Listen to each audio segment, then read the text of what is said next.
Em nome do Pai, do Filho e do Espírito Santo. Amém. Aqui eu lembro que Santa Catarina, Beata Catarina Emerick, né? Ela fala o seguinte, que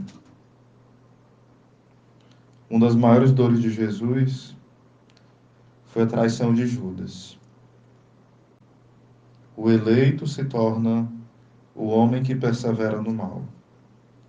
Você é um eleito do Senhor, eu sou também.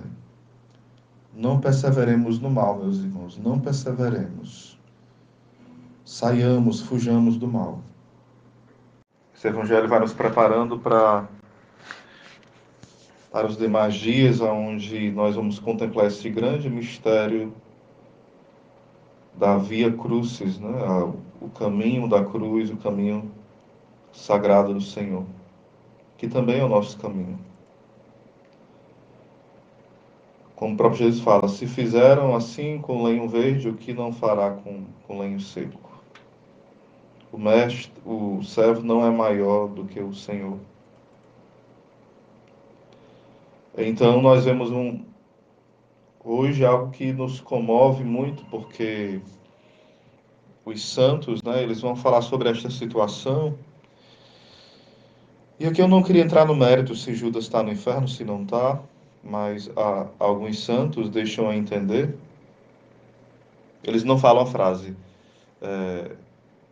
de forma Judas está no inferno, mas fala sobre o Judas que se perdeu, o Judas que se desesperou.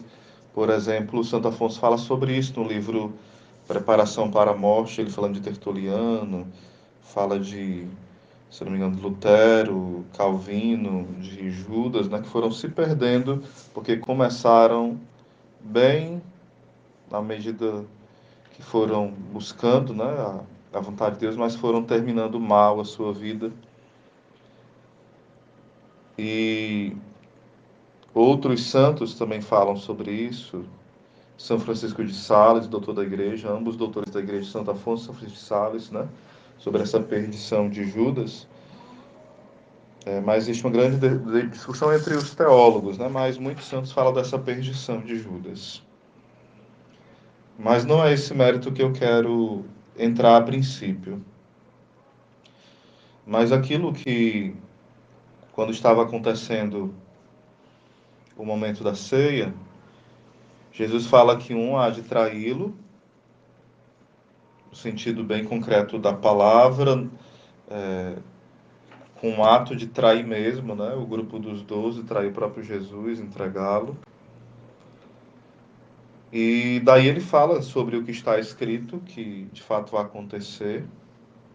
E aqui a gente deve ter muito cuidado, porque existe uma teologia chamada da predestinação de uma forma errada. Existe uma predestinação no sentido bem entendido, né? Mas não no sentido que os presbiterianos e várias outras denominações protestantes colocam. Nós, pelo menos católicos, não acreditamos de forma alguma nisso, né? A igreja não nos ensina isso. Tipo, alguém nasceu predestinado e ele tem que ir para o inferno e ele tem que se perder. A igreja, como mãe, não nos ensina isso de forma alguma. Existem os que vão para o inferno, os que vão para o céu, mas não é porque Deus destinou alguns para o inferno, mesmo que eles quisessem para o céu, não iriam. Não é assim. Não é assim a teologia católica, sólida, sóbria, profunda, de forma alguma. Calvino, entendendo errado Santo Agostinho, aí ele começa a ir nessa linha. E se bem que existem duas linhas do calvinismo e elas se confrontam entre si, né? E é interessante que Jesus ele fala sobre traição e os discípulos começam a se inquietar, se angustiar, porque eles começavam a serei eu, e eles começam a ter um coração angustiado e perturbado na possibilidade de negar o Senhor. Às vezes a gente peca mortalmente, ou peca inúmeros pecados veniais, e a gente não se angustia. Não é nem da possibilidade de trair o Senhor, é de já ter traído. Como fala Santo Agostinho, os homens perdem um cavalo e passam a noite inteira procurando, chamam os amigos e ficam sem dormir a noite inteira procurando o cavalo, procurando um bem material. Os homens perdem a graça de Deus e dormem tranquilamente, como se nada tivesse acontecido. Vai falar também Santo Agostinho, quem te prometeu o dia de amanhã? Porque nós vamos sempre retardando o processo da nossa conversão.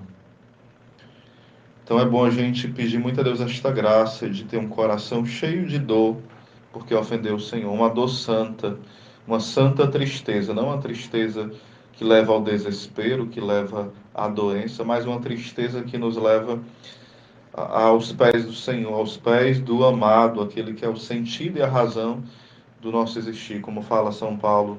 Nele nós existimos, nos movemos e somos. Então, ele pergunta para Judas, aliás, Judas pergunta se é ele, Jesus fala que sim.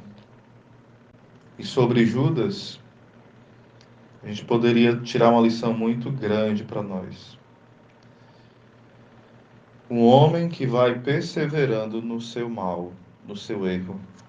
Você quer perseverar no seu mal, no seu erro, na sua traição? Quando nós perseveramos no nosso pecado, nós nos tornamos, de fato, inimigos declarados do Senhor. Quando o pecado não nos incomoda mais, não nos angustia, aqui eu falo, não é desespero. Não é desespero. É estar triste porque ofendemos o Senhor, o amado da nossa alma. Então é preciso, meus irmãos, pedir a Deus a graça de um coração novo, porque Judas foi indiferente. Ele perguntou, sou eu? E o Senhor falou sim, mas Judas persevera no mal. Ele se obstina no mal. É aquilo que eu lembro aqui da passagem de Daniel, onde Susana, né? E Daniel vai defender Susana, que tinha sido acusada por dois velhos, a expressão que a Bíblia usa, carcundinos, né? Carcundinos no mal, homens que perseveraram no mal, ficaram envelhecidos no mal. E às vezes nós vamos ter na nossa vida na igreja, sim. Nós estamos, assim como Judas, próximo de Jesus. Nós comungamos, rezamos o texto, somos de grupo de oração, ou de alguma comunidade, de algum movimento. Temos talvez longos anos na caminhada, mas nós vamos perseverando no mal, naquilo que é pecado, e parece que isso não nos incomoda. Que o Senhor nos livre dessa dureza de coração. É chamada esclerocardia, o coração endurecido, impenetrável. Meus irmãos, que o fogo do Espírito Santo, que o fogo do coração de Cristo, o fogo que ardia na ceia, onde ele falava, desejei ardentemente comer essa Páscoa convosco, essa ceia convosco, está convosco aqui.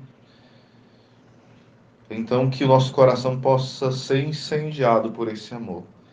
Como fala Santa Catarina de Sena, quando ela falava que o fogo que a tentava fora e tentava na carne dela, das paixões, esse fogo que ardia, tinha um fogo maior dentro dela, que era maior do que o fogo da carne. Era o fogo, né, da esponsalidade, era o fogo do amor de Deus, era o fogo do desejo pelo céu.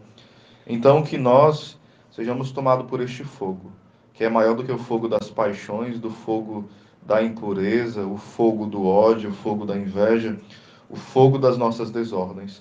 Que o fogo do amor esponsal, que o fogo do Espírito Santo, o fogo da caridade, ele penetre os nossos corações endurecidos e nos dê um coração incendiado. Santo Agostinho, que tem uma imagem onde ele dá o seu coração para o Senhor. E esse coração está ali em chamas de amor.